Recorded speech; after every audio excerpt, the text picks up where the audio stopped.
Hi everybody, Lone Wolf Prime here, and I wanted to set up this video because I actually spent a good 18 hours grinding in this game, and while this speed play plays out, I will let everybody know of what I did.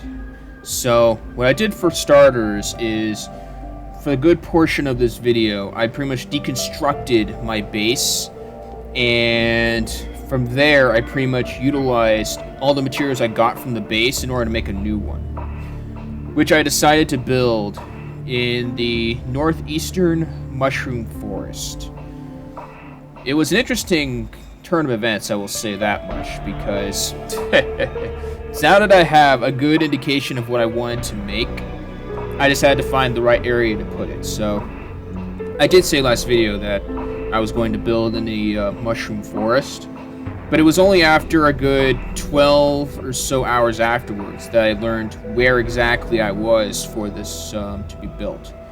And this was definitely the northeastern mushroom forest.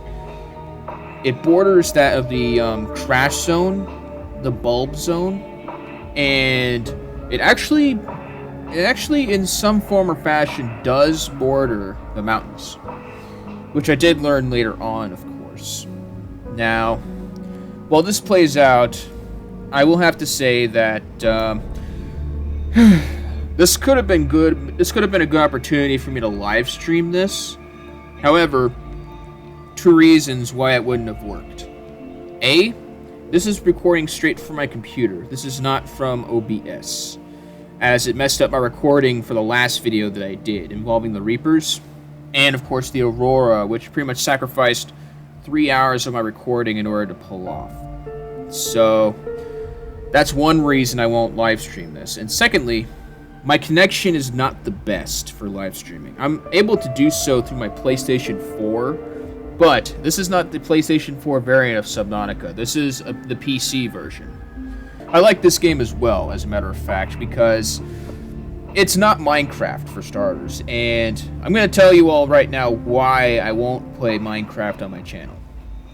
For starters, I like the fact that Minecraft has this mechanic where, or rather it started the trend for these games to actually start constructing and pretty much crafting and stuff like that. But what I really don't like about Minecraft is very much the physics. The physics are so wonky. I honestly don't like them, honestly. I also don't like the cubed physics in the game as well. It just feels very clunky, very derpy to me, and I'm not really one who actually does that sort of thing. So, sorry everybody, for those who are subscribed to me or view my videos constantly and want me to do Minecraft. Sorry, but that's never going to be a thing on my channel. So, I can understand if everybody's upset about that, but that's just how I feel, and that's how it's going to stay. So, as you may notice on my base, as I'm stacking everything up as like a very tall motion, I wanted to make my base based off of the sequoia tree.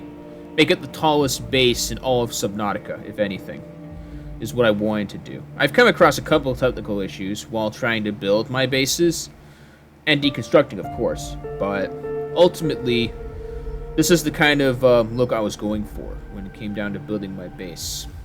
The sequoia tree. And initial idea was to make it so it would have like roots where I could extend the base outward into like the bulb zone and stuff like that. But I think I'll make the roots like the power transmitters. Once I actually start building the thermal plants, I might do that. Also, as you may have noticed, I tried using tiger plants to fend off, like, opposing creatures to my base. All it really does is oppose me. So, I discarded the idea after I died a couple of times against them. I still have some seeds from them, but I'm honestly just gonna have to leave it alone until I can figure out another way to actually tame or take care of the tiger plants around my base. So, that's pretty much a thing. So, ultimately, it takes me a long time before I actually start building the power in my base. So, I decided for this base to make bioreactors for it, primarily because I can actually use the external grow beds, which I actually got from the islands when I got the marble melons and the Chinese potatoes, to actually grow kelp vines or creep vines at my base, so I can start utilizing that for actual fuel sources. Now, as you can see, I had to use like hull reinforcement in order to actually make my base a lot more stronger, as opposed to just a base like I did for the other base I had. You know, the actual base for the base itself. The one that actually keeps everything in place. So, I'm lucky that I'm close to the crash zone, because the crash zone, as I know, is very rich in materials. Very rich for the use of titanium and stuff like that. So, that comes in really good handy later on. So, yeah. I deconstructed 2 of the places where I tried to place tiger plants. So, there's that.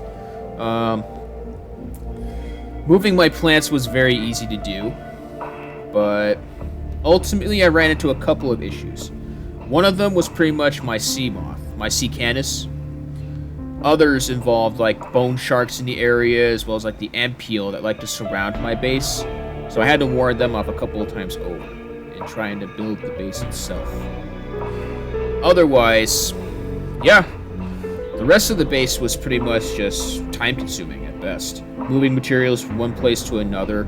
When it came down to all the lockers that had all of my stuff in it, had to reconstruct the lockers was the tedious part.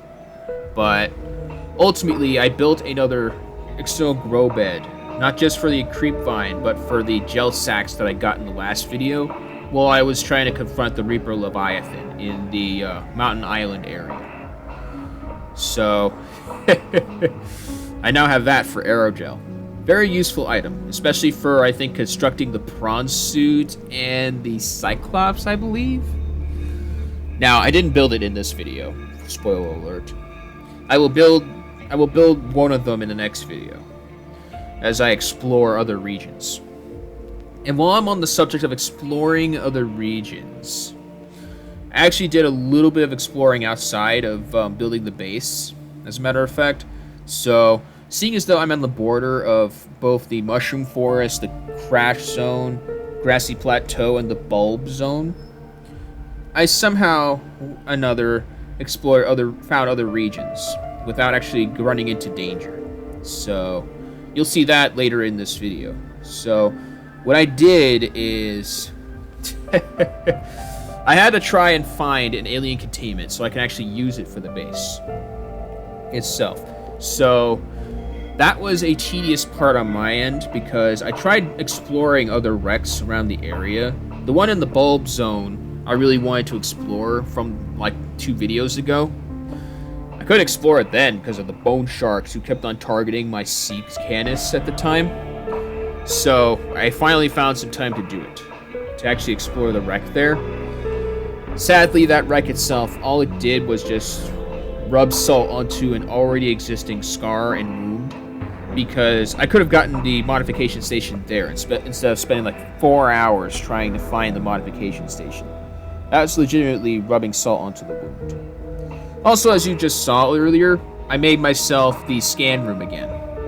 The scanner room does help a little bit in terms of data box finding and stuff like that. It helps a little bit, primarily because of the fact that I found 2 wrecks, I found a couple of data boxes. A couple of them were pretty useless, pretty much just had upgrades to like the Cyclops, which I honestly don't want to build, but I may have to in some form or fashion. I just need to figure out how to utilize it without getting it destroyed by like Reapers, even Ghost Leviathans. Ghost Leviathans I'll end up running into eventually. In my opinion, they're not as scary as Reapers, if anything. They just ram you. They just snip at you when you're in your vehicles. They do hurt like hell, though. The Ghost Leviathan is nothing to be trifled with, but I still feel that Reapers are more of a threat than Ghost Leviathans. It's going to be an ongoing theme that the Reapers are my sworn enemies. like cats and dogs, or snakes and monkeys. I still like the designs of those creatures. They're just very hard to deal with, honestly. I mean, honestly, it's no small wonder that I killed the Reaper Leviathan near the Aurora, which I found out was near my base as well. So, I'm glad I did that. Otherwise, I would have had to run into the same issue all over again. This is the same Reaper you saw destroy my Sea Canis in, like, a previous video. As, like, a bonus clip. Unfortunately, like I mentioned in, like, another video ago, I got and lost all of my footage involving those two Reapers I killed near the Aurora. But the fact that there are no Reapers within the vicinity are very much a large indication that I very much, you know, I very much killed them. So, the first place I started to explore was the mountains, which I didn't even know about until, well, for starters, I saw like a warper in the area, and I honestly did not know that they actually could teleport you outside of your Seamoth. I did not even know that. I thought you were safe inside the Seamoth against warpers, but I was wrong apparently. You can get teleported outside of your Seamoth. Well, I went into another wreck that was like right by the mountain area, and I ended up finding the alien containment, which I was very stoked about because what I wanted to do with the alien containment was I wanted to build it so high up. I wanted to stack inside my base so I can use that as like a makeshift elevator, using like the entrance to actually enter and go out.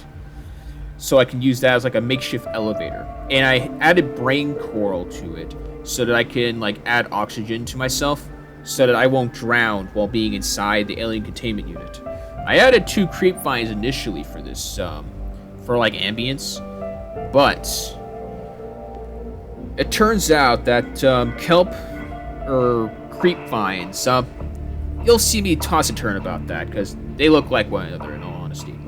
So what happened was Creepvine is not as sufficient as before, probably because the scanner room takes more power from my base. You could probably answer that one in the comment section of my video. So I ended up building two bioreactors for my base for this. Also, the eggs I used for the actual containment as well. I ended up going into like a large cache of like crash fish in my alien containment. I had to release them and see what they did. Apparently, they don't attack you. They don't explode either. They just disappear into nothing. Also, I made some gasopods. Gasopods are very helpful, honestly. I can farm them for torpedoes for my base. That would be cool. For, like, when I have to fire it against, like, other creatures. Otherwise, I could probably, you know, I actually had this thought in the back of my head for, like, some of these creatures. I know that sand sharks still hurt you. I actually released a couple of them earlier and ended up actually getting hurt by them, as a matter of fact. So, yeah. Sand sharks, I released a couple near my base. They don't hurt me. They're very passive, like the bone sharks as well. I also created a stalker farm right by the crash zone where I spawned three stalkers, and I put 1 metal salvage near them, and they fought over it, like a couple of dogs to bones, trying to find their buried bones and taking them away from them. So, yeah. I now have a stalker teeth farm I can use. So, what I just did earlier is I explored another wreck inside the mountains, and I ended up coming across like a data terminal that I couldn't access for some reason. I ran into like a couple of glitches in this game, and they were not too pleasant. One of them involved me walking into my room and actually walking out of the base and onto water, and it was treated as if I was walking on dry land as opposed to water. So to actually fix that, I had to go into my base multiple times to fix this, and actually sprint through to my room to actually fix it. So, how I knew or found out that I was in the mountain area when I found the alien containment was when I entered like a cave, like a mountain cave system, and I heard a Reaper outside of the cave system. So I actually found uraninite, and I found like rubies in there as well, in order to use them. From my understanding, uraninite is not actually useful at all, except for nuclear reactors. So the nuclear reactors themselves, I'm more for the environment than anything else. So I probably will not utilize nuclear reactors in this run of the game. I definitely want to go thermal.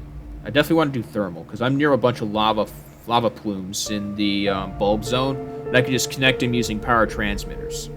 So I could definitely use that for that purpose. So I also went into like the jelly shroom forest to see if I could find some other items as well, such as magnetite and stuff like that. And for the most part, I was successful, as a matter of fact. I also used my stasis rifle to actually get myself a crab snake egg, which I ended up spawning in my alien containment.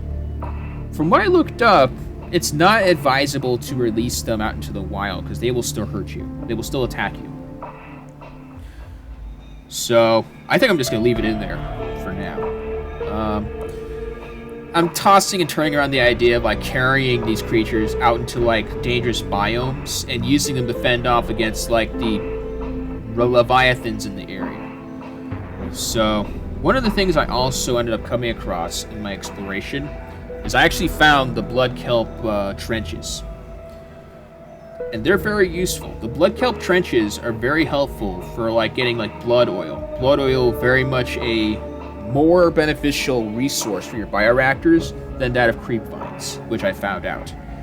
So I grew some creep vines in my right by my base and inside the alien containment. I also came across some deep shrooms, which I also farm in my base as well. The acid shrooms are very useful, I found out, for making polyaniline, which I happily used to improve my sea canis, giving it the defense system that I always wanted. So, for the most part, unless if there's like any suggestions for like upgrades or modules I should add to my sea canis, I feel like my sea canis has reached its final form at this point. It's also worth pointing out that I actually learned how to use the defense system for my sea canis, if anything. So, yeah. I'm currently debating between whether I should make the prawn suit or the cyclops for the next video, if anything. I'm leaning towards the prawn suit because the prawn suit itself, I was able to get the grappling arm for. I don't have the drill yet. I do want to make the drill eventually. Also pointed out that I actually found a time capsule, some form or another. All it did was taunt me, asking me if I was lonely. You're on an alien planet, and there's no human life or no other sentient organisms on this planet except for you. So, of course, you're gonna feel lonely. And I'm lone wolf. I know a thing or two about being lonely. So, yeah. I actually gathered a lot of materials for trying to craft both the Cyclops and the prawn suit. At the time of this recording, I actually got enough to actually make myself the prawn suit or the Cyclops. Also, while I was trying to trying to rediscover the blood kelp forest, because I was an idiot and didn't actually have like a beacon on me on hand, I actually came across the sparse reef. I was scared at one point about that. I also came across the grand reef too, which I might explore in like a later video. I think for next video, I might explore the blood kelp forest even further with the prawn suit. Please let me know down in the comments on what you think I should do next for the next video of Subnautica. I'm sorry that this is all just a speed up of the 18-hour progression I did in the video, but I feel that what I did within the 18 hours, aside from making this, was not necessarily too purposeful, in all honesty. So, yeah. I also got the Oculus for my tank as well. I feel like that will come in handy later. It's also interesting to point out that one of the actual Oculuses I had actually got infected after I released him into the zone. So that was interesting to figure out. I actually checked to see if my other ones were infected, but no, it actually got infected after I let him go outside of like the base. So I'm gonna leave what to do in the next video up to you all. I'm still thinking about the prawn suit and exploring the blood kelp zone. So I hope you all enjoyed this video. Feel free to drop a like. Feel free to subscribe if you want more. Again, sorry it was not necessarily the most eventful video ever, but I promise you that the next one will be. So stay tuned, as there is more to come in the game known as Subnautica.